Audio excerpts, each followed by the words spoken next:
to present it in the proper way. But we are sure that with all our faults in this connection, the seriousness of the subject matter will be taken into consideration, and the leaders of the society will still accept this on account of its being an honest attempt for glorifying the Almighty Great, so much now badly needed. From Srimad Bhagavatam, Canto 1, Volume 1. Thank you.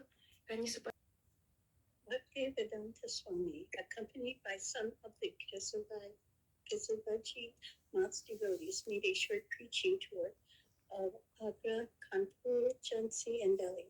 But he was soon back in his own place at the Vamsi Gopalaji temple.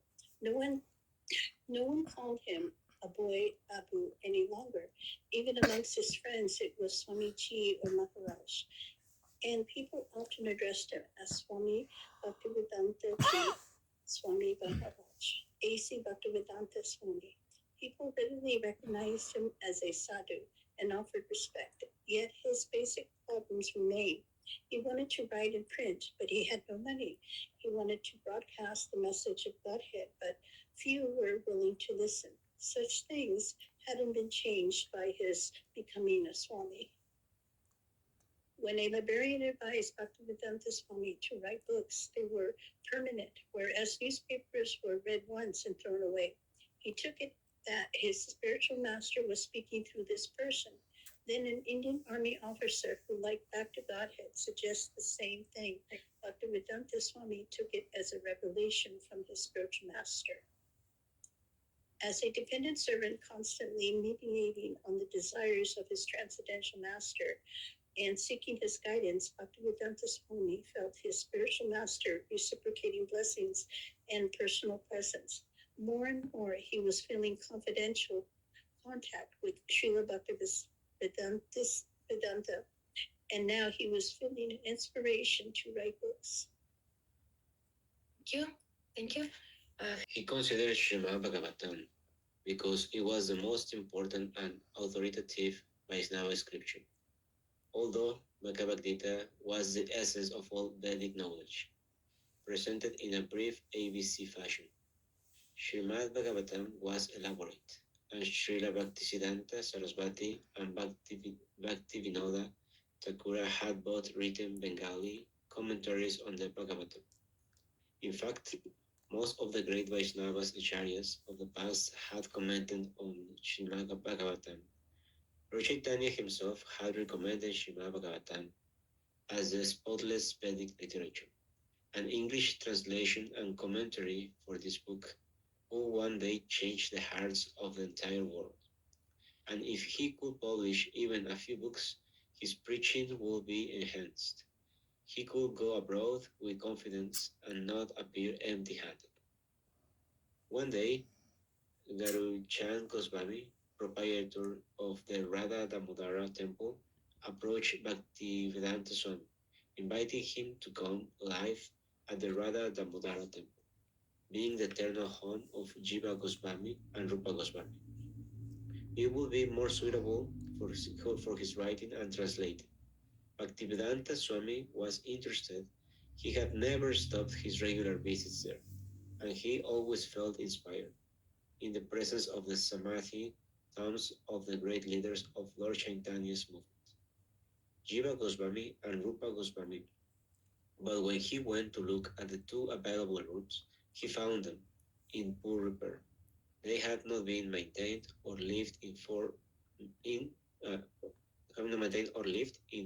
for many years, not wanting to miss the opportunity. However, Bhaktivedanta Swami agreed to take the rooms at 5 rupees per month. He estimated that for a little more than 500 rupees, he could have electricity installed and extensive repairs made. And when it was finished, he could move in. Thank you. Bhaktivedanta saw the invitation as auspicious, and living there would complement his new project of presenting Srimad Bhagavatam in English. Of all Vrindavana's temples, Radha Damodara had the largest collection of original writings by the six Goswamis and their followers. More than 2,000 separate manuscripts, many of them 300, some even 400 years old. Bhaktivedanta Swami looked forward to residing there someday and serving in the company of Srila Rupa Goswami and Srila Jiva Goswami.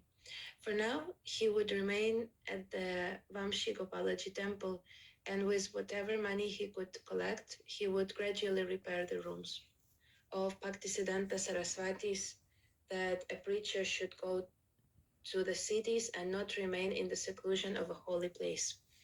So, in that spirit, Bhaktivedanta Swami continued commuting to Delhi, even though to him it was a hell, and even though he had no fixed residence there. Often he was taken in by the businessman who felt obliged on the basis of Indian culture. A good man, if he wanted to be favored by God, should accommodate the sadhus and give them meals and place to stay. But the vision of such pious men was a sentimental Hinduism, and their reception were artificial. They could not really appreciate Bhaktivedanta Swami's work, and Bhaktivedanta Swami was not of a mind to impose himself upon such hosts. Then he spoke with Mr. Hitsarans Sharma, manager of Radha Press. In the past, Mr. Sharma had printed flyers and stationery for the League of Devotees, and Bhaktivedanta Swami had stayed in Mr. Sharma's house on occasion. Mr. Sharma introduced Bhaktivedanta Swami to Pandit Sri Krishna Sharma, a caste Brahmana and active religionist, secretary to the century-old Delhi religious society Sri Naval Prem Sabha. Out of sympathy for Bhaktivedanta Swami's literary labors, Krishna Pandit gave him a room in his Radha Krishna temple in Chippiwada neighborhood of Old Delhi. Now Bhaktivedanta Swami would have a permanent office in Delhi.